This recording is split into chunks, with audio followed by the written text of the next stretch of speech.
Hi friends, ಇವತ್ತು Sunday special chicken biryani ಮಾಡ್ತಾ ಇದ್ದೀನಿ. ತುಂಬ ಈಸಿಯಾಗಿ ಟೇಸ್ಟಿಯಾಗಿ ತುಂಬ ಕಡಿಮೆ ಇಂಗ್ರೀಡಿಯೆಂಟ್ಸಲ್ಲಿ ಮಾಡ್ಕೊಬೋದು.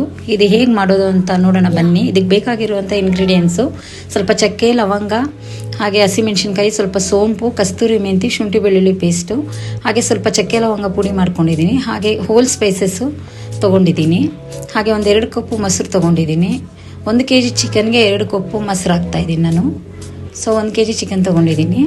ಈಗ ಎಣ್ಣೆ ಹಾಕ್ಕೊಳ್ಳೋಣ. ಸ್ವಲ್ಪ ಎಣ್ಣೆ ಹಾಕ್ಕೊಳ್ಳೋದಕ್ಕೆ ಚಕ್ಕೆ, ಲವಂಗ, ಪಲಾವ್ ಎಲೆ ಹಾಗೆ ಸ್ಪೈಸಸ್ ಎಲ್ಲ ಹಾಕ್ಕೊಂಡು ಸ್ವಲ್ಪ ಚೆನ್ನಾಗಿ ರೋಸ್ಟ್ ಮಾಡೋಣ. ಹಾಗೆ 2 ಸ್ಪೂನಷ್ಟು ಶುಂಠಿ ಬೆಳ್ಳುಳ್ಳಿ ಪೇಸ್ಟ್ ಹಾಕ್ಕೊಂಡಿದ್ದೀನಿ. ಅದು ಚೆನ್ನಾಗಿ ಆಯಿಲಲ್ಲೆಲ್ಲ ಫ್ರೈ ಆದಮೇಲೆ ಅದಕ್ಕೆ 2 ಗಡ್ಡೆಯಷ್ಟು ಆನಿಯನ್ ತೊಗೊಂಡಿದ್ದೀನಿ. ಈಗ ಆನಿಯನ್ ಹಾಕಿ ಚೆನ್ನಾಗಿ ಫ್ರೈ ಮಾಡ್ಕೊಳ್ಳೋಣ. ಅದು ಸ್ವಲ್ಪ ಎಣ್ಣೆಯಲ್ಲಿ ಚೆನ್ನಾಗಿ ಹಸಿ ವಾಸನೆ ಹೋಗೋವರೆಗೂ ಫ್ರೈ ಮಾಡ್ಕೊಳ್ಳೋಣ. ಅದು ಫ್ರೈ ಆದಮೇಲೆ ಅದಕ್ಕೆ ಸ್ವಲ್ಪ ನಾವೀಗ ಹಸಿಮೆಣ್ಸಿನ್ಕಾಯಿ ಹಾಕ್ಕೋಬೇಕು.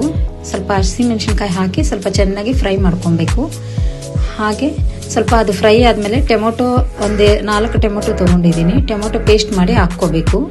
ಅದು ಹಸಿ ವಾಸನೆ ಹೋಗೋವರೆಗೂ ಸ್ವಲ್ಪ ಚೆನ್ನಾಗಿ ಹುರ್ಕೊಬೇಕು, ಎಣ್ಣೆಯಲ್ಲೇ ಫ್ರೈ ಮಾಡ್ಕೋಬೇಕು. ಹಾಗೆ ಶುಂಠಿ ಹಾಗೆ ಸ್ವಲ್ಪ ಕೊತ್ತಂಬರಿ ಸೊಪ್ಪು, ಪುದೀನ ಸೊಪ್ಪು ರುಬ್ಬಿ ಹಾಕ್ತಾಯಿದ್ದೀನಿ. ಅದನ್ನು ಅಷ್ಟೇ ನಾವು ಸ್ವಲ್ಪ ಎಣ್ಣೆಯಲ್ಲಿ ಫ್ರೈ ಮಾಡಿಕೊಂಡು ಧನಿಯಾ ಪುಡಿ ಹಾಕ್ಕೊಂಡು ಸ್ವಲ್ಪ ಚೆನ್ನಾಗಿ ನಾವು ರೋಸ್ಟ್ ಮಾಡ್ಕೋಬೇಕು, ಎಣ್ಣೆಯಲ್ಲೇ ಫ್ರೈ ಮಾಡ್ಕೊಬೇಕು. ಹಾಗೆ ಅದಕ್ಕೆ 2 ಕಪ್ಪಷ್ಟು ಮೊಸರನ್ನ ಸೇರಿಸ್ಕೋಬೇಕು.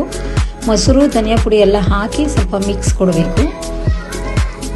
ಈಗ ಅದನ್ನೆಲ್ಲ ಚೆನ್ನಾಗಿ ಫ್ರೈ ಮಾಡಿಕೊಂಡು ಅದಕ್ಕೆ 2 ಸ್ಪೂನಷ್ಟು ಸ್ವಲ್ಪ ನಾನು ಖಾರದ ಪುಡಿ ಹಾಕ್ಕೋತಾ ಇದ್ದೀನಿ.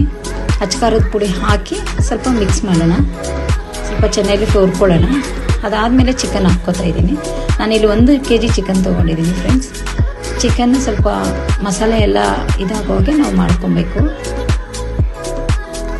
ಸ್ವಲ್ಪ ಮಿಕ್ಸ್ ಮಾಡ್ಕೋಬೇಕು. ಸ್ವಲ್ಪ ರುಚಿಗೆ ತಕ್ಕಷ್ಟು ಉಪ್ಪನ್ನು ಹಾಕ್ತಾಯಿದ್ದೀನಿ. ಈಗ ಸ್ವಲ್ಪ ಗರಂ ಮಸಾಲ, ಚಿಕನ್ ಮಸಾಲ ಹಾಗೆ ಸ್ವಲ್ಪ ಬಿರಿಯಾನಿ ಪೌಡ್ರನ್ನ ಸೇರಿಸಿದ್ದೀನಿ.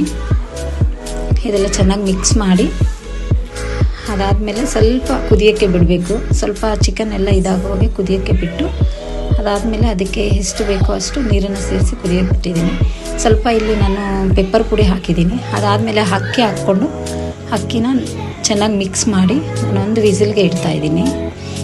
1 ವಿಸಿಲ್ ಆದಮೇಲೆ ನೋಡಿ ರೈಸ್ ಈ ಥರ ಆಗಿದೆ. ತುಂಬ ಚೆನ್ನಾಗಿ ಬಂದಿದೆ ಫ್ರೆಂಡ್ಸ್. ತುಂಬ ಈಸಿಯಾಗಿ ಮಾಡ್ಕೋಬೋದು. ತುಂಬ ಕಡಿಮೆ ಇಂಗ್ರೀಡಿಯೆಂಟ್ಸಲ್ಲಿ ಮಾಡ್ಕೊಬೋದು. ತುಂಬ ಚೆನ್ನಾಗಿದೆ, ತುಂಬ ಟೇಸ್ಟಿಯಾಗಿದೆ. Thank you for watching all. Like ಮಾಡಿ, ಶೇರ್ ಮಾಡಿ ಹಾಗೆ ಕಮೆಂಟ್ ಮಾಡಿ.